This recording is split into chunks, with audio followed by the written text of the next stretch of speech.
Il faut, quand on travaille dans les archives, il faut être sensible aux énigmes.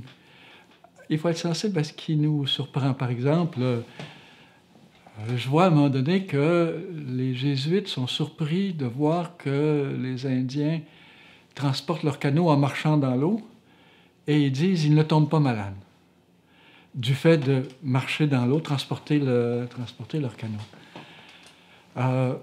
Autre exemple, des Indiens qui disent au père Louis-Nicolas, qui a écrit une histoire naturelle des Indes, qui a écrit sur les animaux et sur les plantes, ils lui disent « Vos chiens ont tellement d'esprit, vos chiens ont plus d'esprit que les nôtres. » Alors, ces petits passages énigmatiques, ce sont souvent des étincelles pour aller plus loin.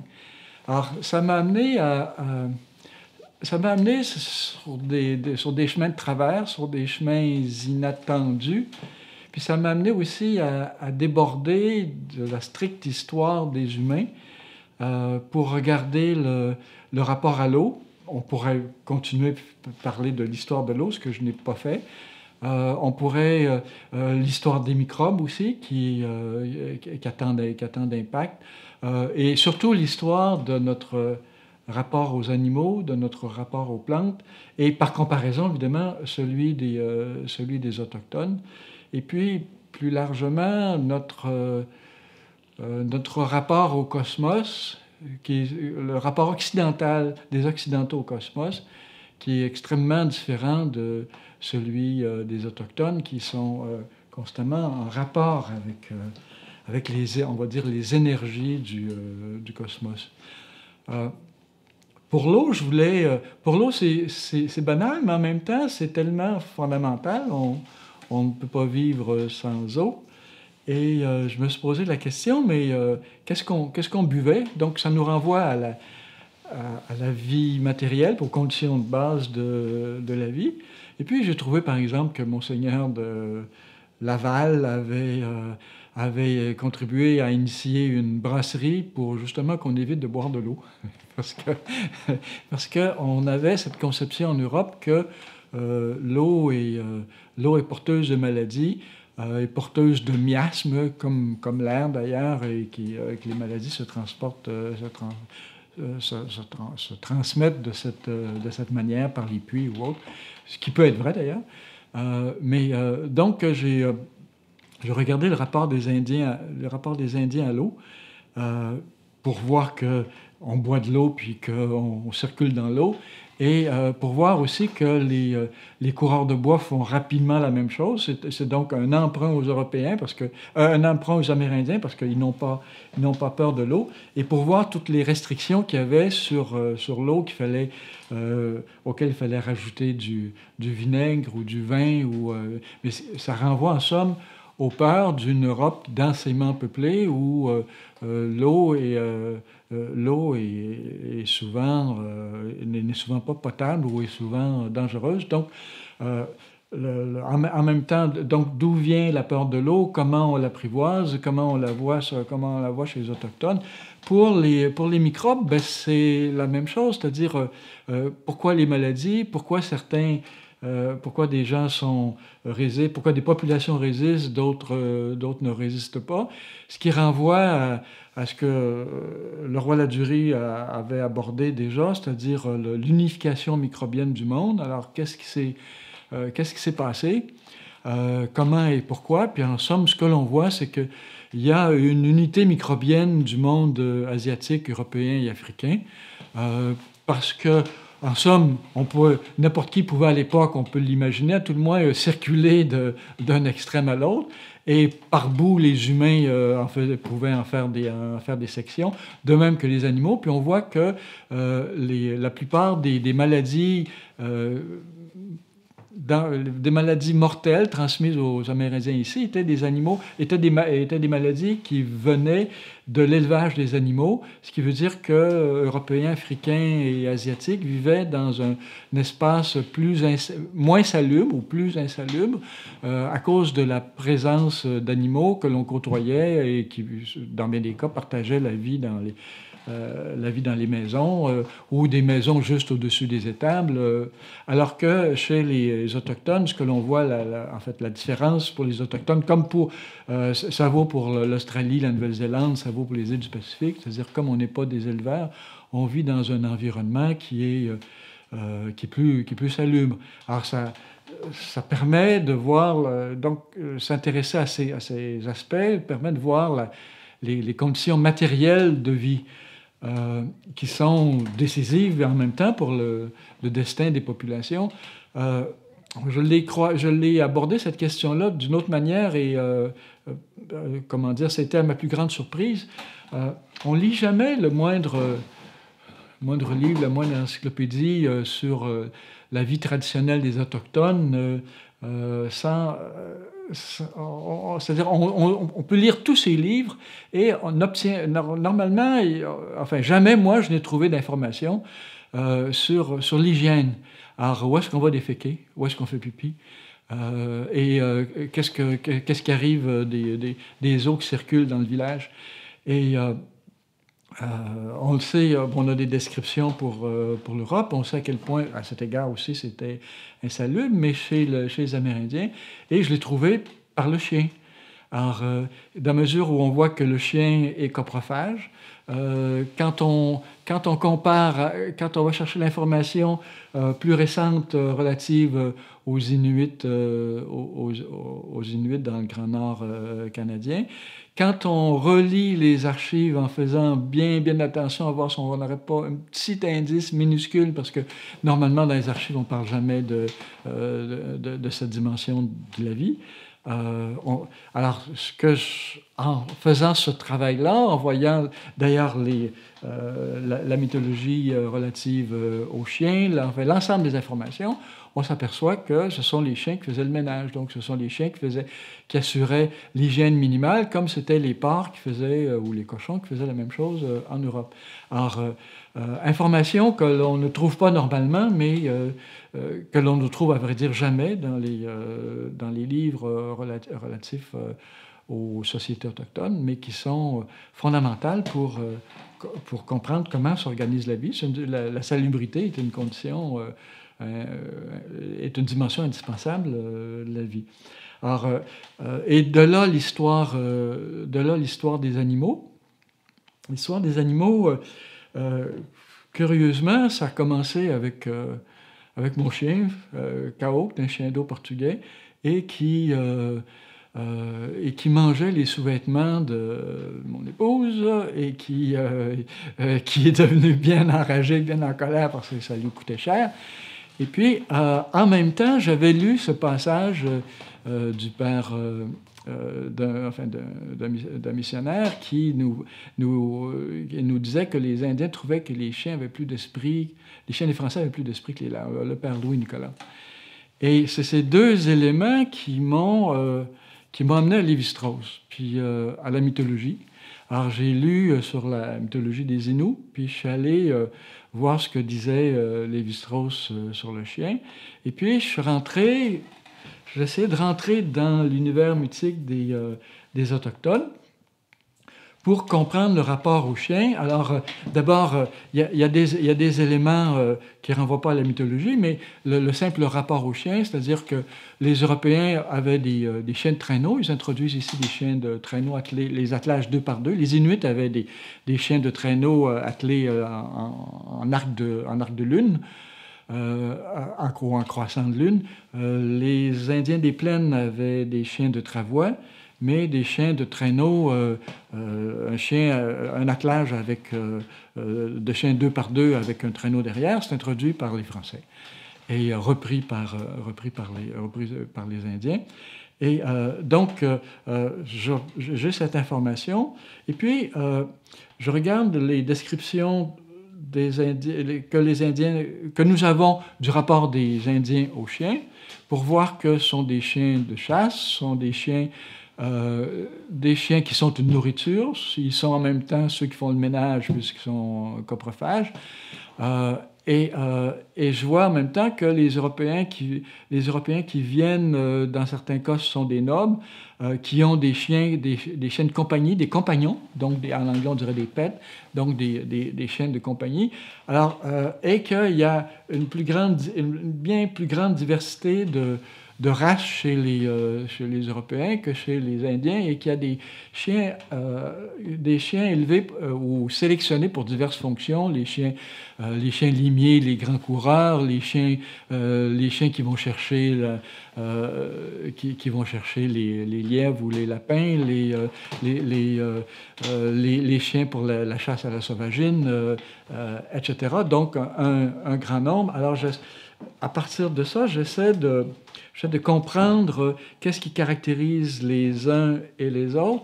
Et puis, je m'intéresse à la mythologie et là, j'essaie de voir comment on se représente les chiens dans la mythologie autochtone.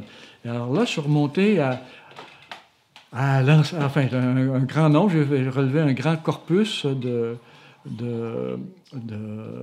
récits mythiques relatifs aux chiens.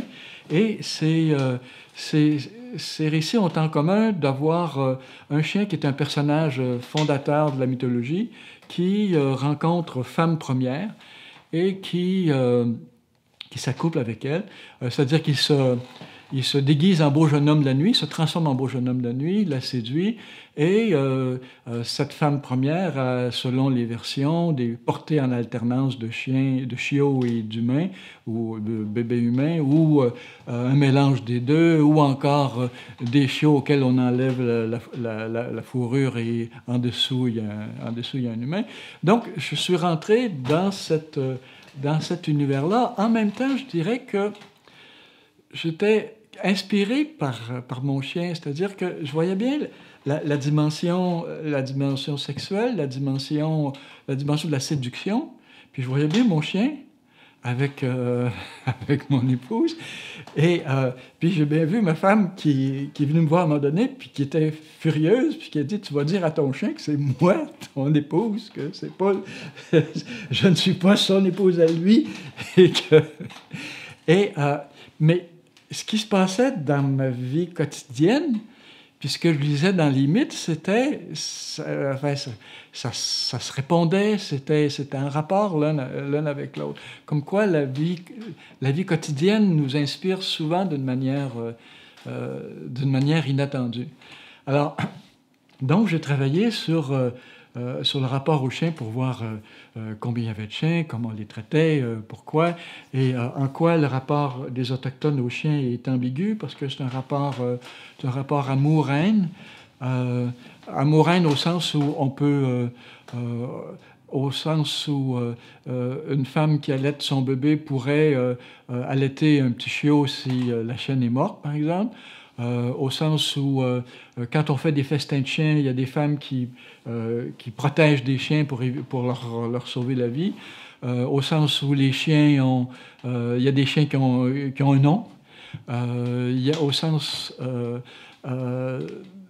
où il y a des chiens dont on raconte les exploits à la chasse, mais en même temps, on les mène durement, on les tue facilement, mais évidemment, on les élève aussi comme des animaux d'élevage. Les jésuites disaient, les Indiens les élèvent comme nous élevons les moutons, c'est-à-dire nous les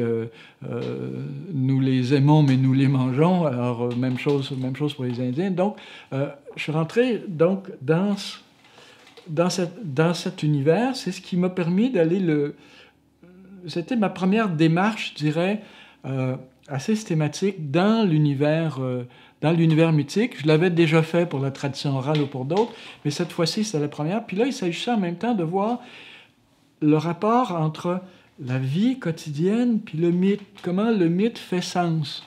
Et on pouvait le voir, par exemple, comment, chez les Inuits, par exemple, avec les descriptions que l'on en a, quand on se retrouve dans les camps de chasse d'hiver, qu'on est 15-20 personnes sous une tente avec les chiens, hommes, femmes, enfants. Les chiens, bien sûr, ne sont pas comme maintenant castrés. Les femmes ont leur menstruation. Les chiens sont tout autour. Les chiens, on est dans l'écuelle. Les chiens ont toujours faim. On est dans l'écuelle des gens qui mangent, mais en même temps, ils sont à l'autre bout du cycle alimentaire. Donc, ça permettait de voir, en travaillant avec la mythologie, les récits historiques, ce qu'on connaît de l'éthologie, de faire une histoire qui faisait sens et qui introduit, qui introduit la mythologie comme une parole autochtone. Parce qu'on dit souvent, les Indiens sont aphones ou sont aphasiques dans les sources, ou ils sont silencieux, on les trouve pas. Mais on les trouve dans la mythologie. Et la mythologie nous donne la conception du monde, nous donne le rapport au monde, nous donne le rapport aux animaux, nous donne plein d'informations qui sont la plus grande pertinence pour comprendre et, à vrai dire, pour entrer dans l'univers autochtone historique. À partir des seules sources, puis à partir des seules traces de la parole autochtone reprise par les sources, parce qu'il y en a quand même un peu, on demeure toujours à la périphérie. Mais la mythologie nous permet de rentrer directement dans l'univers mental, dans l'univers spirituel.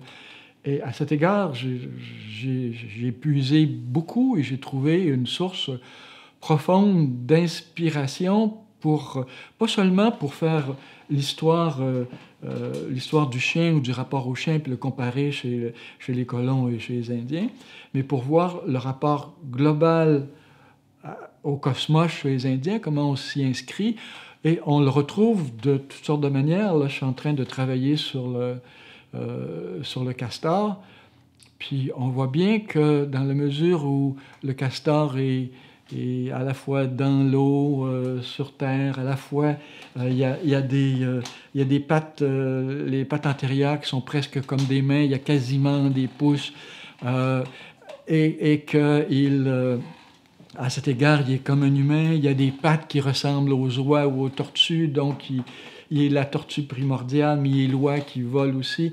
On voit bien que le castor appartenant à toutes les catégories et franchissant toutes sortes de seuils, ne peut pas ne pas avoir un rôle central dans la mythologie. Parce qu'il est de l'eau, il est de la terre, il est lui aussi coprophage pour ce qui est de ses propres crottes qu'il remange et redigère une deuxième fois. Il y a un système de digestion double. Donc, il est intermédiaire à tous égards, et on va voir dans la mythologie, puis on dit, ah tiens, le feu de la cuisine nous vient des castors dans beaucoup de mythes, et sa maison, c'est un dôme, c'est comme un wigwam, c'est comme les maisons des Indiens. Donc, la maison des Indiens chasseurs, c'est comme la maison des castors. Donc, que les castors soient un peu humains, on le comprend. Que dans la mythologie, il y a un homme qui est marié, qui a épousé une castor, on le comprend. Donc, en somme, à partir du chien ou à partir du castor, on entre dans l'univers mythique, puis entrant dans l'univers mythique, ça a un effet de retombée pour la compréhension de l'univers de sens et des rituels, des prescriptions, des interdits. À cet égard, donc, l'histoire des animaux nous donne un accès privilégié à l'histoire des Autochtones, justement parce que le rapport aux animaux n'est pas le même que celui des Occidentaux. Les Occidentaux, dans la tradition judéo-chrétienne, sont au-dessus des animaux, et dans la Bible, il y a peu d'humains qui se transforment en animaux et inversement, alors que dans l'univers mythique autochtone, il y a une extraordinaire circulation d'un côté et de l'autre. Alors donc, l'histoire des animaux nous propulse dans le monde dans le monde animique, dans le monde des animistes, et nous fait voir nous donne des éléments de compréhension extraordinaires, par exemple, pour le comportement des Indiens dans le traite des fourrures, dans le traite des pelleteries. Bon, ben, quand on est passé par les interdits alimentaires, quand on regarde aussi la manière de distribuer les parties du gibier, telle partie pour les enfants, telle partie pour les hommes, telle partie pour les femmes, telle partie pour les vieux, etc. Tout ça, qui semblait de l'information banale, prend sens parce qu'on peut le rattacher au discours mutique.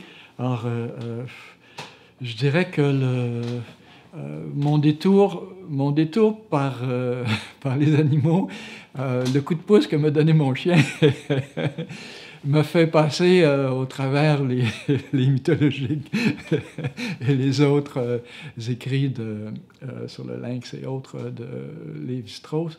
Et autant où, au départ, j'avais une approche, on va dire, plutôt socio-économique, que je renie pas du tout parce que c'est une dimension pertinente, parce que ça permettait de voir le mode d'insertion des colonies et des sociétés autochtones dans un système économique beaucoup plus vaste. Ça donne un portrait, ça donne une dimension, mais reprendre les choses d'un autre point de vue, celui de la mythologie, ça permet d'entrer bien davantage à l'intérieur de l'univers de sens des sociétés autochtones.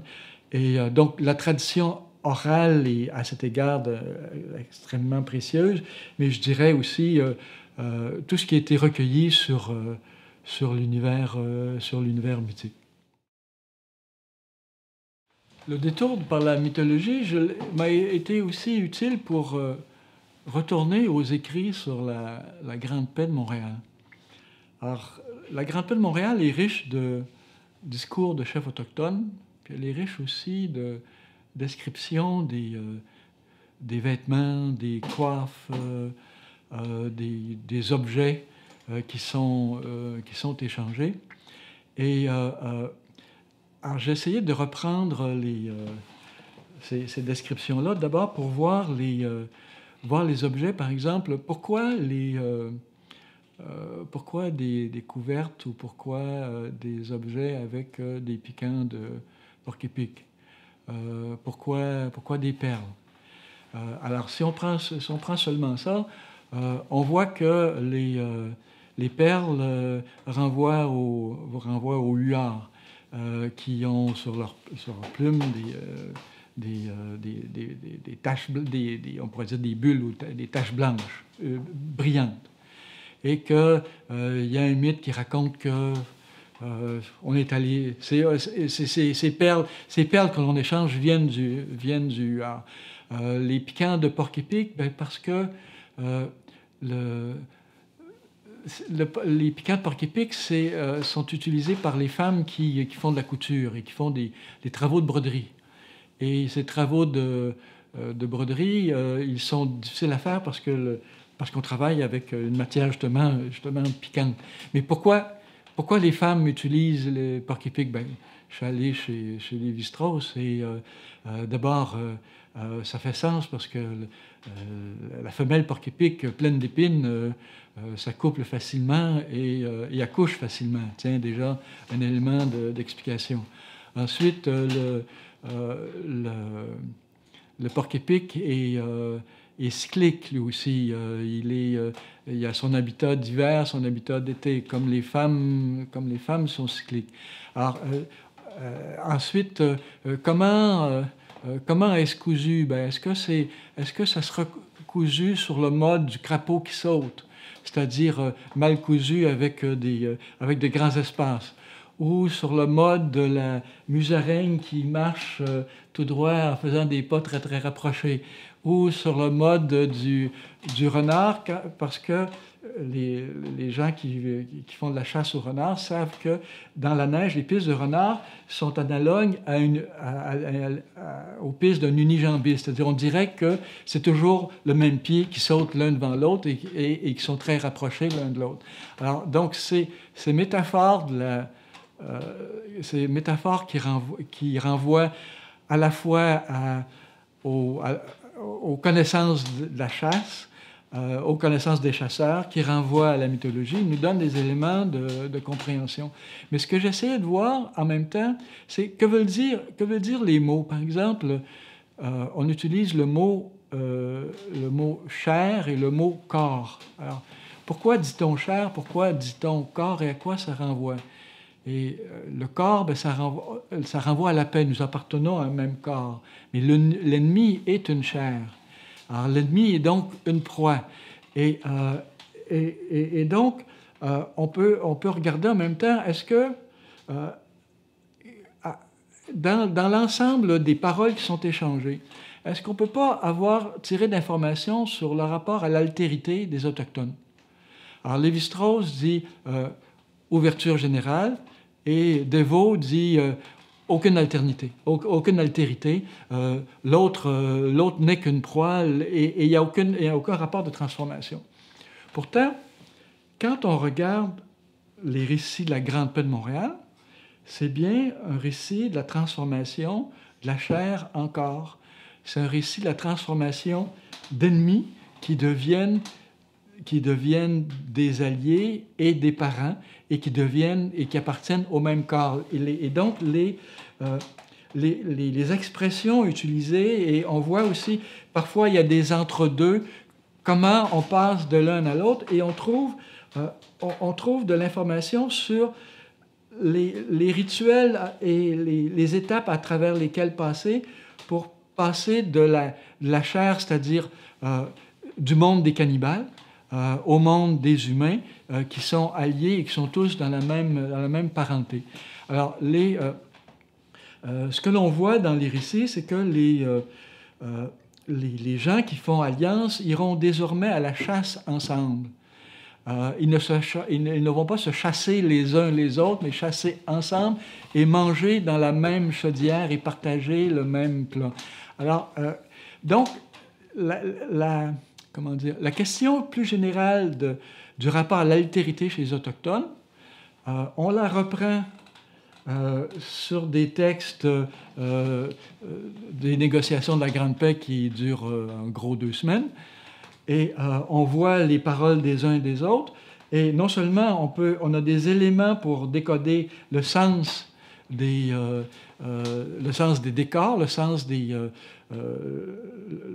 des vêtements et des coiffes, mais également on a de l'information pour voir comment chez les Autochtones c'est réinterprété, parce qu'on a des éléments de la mythologie, puis parce qu'on a une question sur le rapport à l'altérité, puis parce qu'on lit de très proche les sources. Alors, ce que je dirais donc à cet égard, c'est que, à nouveau, la mythologie est incontournable pour faire l'histoire, et elle est une source aussi précieuse que les archives occidentales écrites.